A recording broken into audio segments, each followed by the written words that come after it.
जय हिंद मेरे साथियों। और आज की क्लासेस में हम क्या देखने वाले हैं, तो चंपारण सत्याग्रह। चंपारण सत्याग्रह क्या है? तो चंपारण क्या है, तो एक बिहार के बहुत बड़ी जिले हैं जो क्षेत्रफल की दृष्टि से नंबर 1 पे आते हैं। क्या है जो चंपारण है, बिहार के सबसे बड़ी क्या है जिले हैं, जो अभी भी वर्तमान में देखा जाए तो उसका क्षेत्रफल अनेक मतलब दूसरे जिलों से क्या है बहुत बेहतर है। और सबसे बड़ी जिले क्षेत्रफल की दृष्टि से कौन है, तो चंपारण। और यहाँ पर एक सत्याग्रह, एक है सत्याग्रह। सत्याग्रह का मतलब क्या होता है?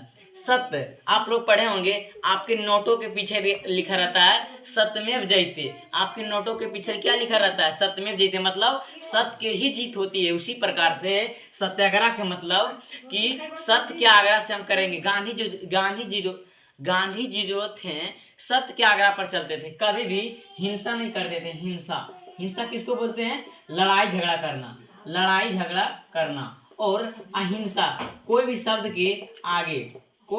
के आगे यदि वो लग जाए तो उसका अर्थ विपरीत हो जाता है। उसी प्रकार से आप लोग जानते होंगे कि अहिंसा दिवस कब मनाए जाते हैं, तो 2 अक्टूबर को। इसीलिए गांधी जी को अहिंसक बोला जाता है। और यहाँ पर हम चंपारण सत्याग्रह के बारे में पढ़ रहे हैं। तो चंपारण क्या एक सबसे बड़ी जिला है, और सत्याग्रह हम बता दिए हैं कि सत्य के प्रति आग्रह करना। और चंपारण सत्याग्रह हुआ कब? तो चंपारण सत्याग्रह 1917 ईस्वी की बात है। आप लोग जानते होंगे कि गांधी जी 15 वर्ष मतलब वनवास बोल सकते हैं उसको। राम जी वनवास कितने वर्ष के? 14 वर्ष। उसी प्रकार से गांधी जी दक्षिण अफ्रीका से 15 वर्ष कहाँ रहे थे? दक्षिण अफ्रीका में। उसके बाद आए थे। तो गांधी जी कब आए थे? दक्षिण अफ्रीका से गांधी जी 1915 ईस्वी में आए थे। कब आए थे? 1915 ईस्वी में। और 1916 ईस्वी में एक हुआ था समझौता। कौन सा समझौता बाबू? तो लखनऊ समझौता हुआ था। कौन सा समझौता? लखनऊ। लखनऊ क्या है, तो उत्तर प्रदेश की एक राजधानी है। और समझौता के मतलब क्या होता है?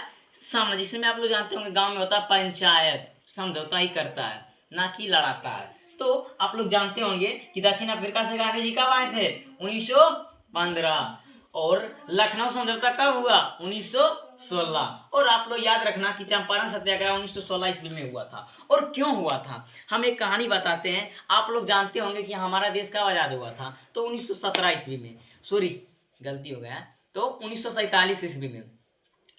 क्योंकि हमारा देश में एक बिहार राज्य है जहाँ पर किसानों को, आप लोग किसान जानते होंगे, आप लोग भी किसान होंगे, मिडिल फैमिली आदमी।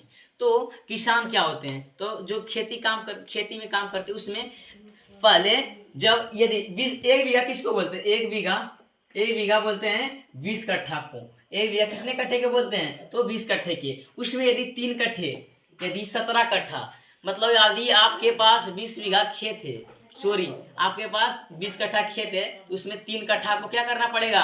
तो नील की खेती करना पड़ेगा। आप लोग नील की खेती जानते हैं? नील की खेती, जिसमें यदि आप नील की खेती कर लेंगे किसी खेत में, तो वह खेत क्या होगा? बंजर हो जाएगा। और वहाँ पर कभी भी कुछ धान गेहूं ये सब नहीं उपज पाएंगे। इसलिए नील की खेती किसान नहीं करना चाहते थे। फिर भी अंग्रेज क्या करवाता ही था, पर क्या बोले, इसीलिए गांधी जी से रिक्वेस्ट कर रहे थे। कौन किसान? एक किसान था वहां का, राजकुमार शुक्ल। याद रखना कि गांधी जी को रिक्वेस्ट कौन कर रहा था चंपारण आने के लिए? तो लखनऊ समझौता में एक बिहार का आदमी गया था जिसका नाम था राजकुमार शुक्ल। बिहार का एक आदमी गया था जिसका नाम था राजकुमार शुक्ल। और उन्होंने गांधी जी को रिक्वेस्ट किया कि आइए ना हमारा बिहार में, क्या कीजिएगा, तो चंपारण में बहुत सारे कामों को कीजिएगा। तो भी आया, तो वहां के लिए एक नियम बनाया था। वो नियम का नाम था चंपारण एग्रोरियन।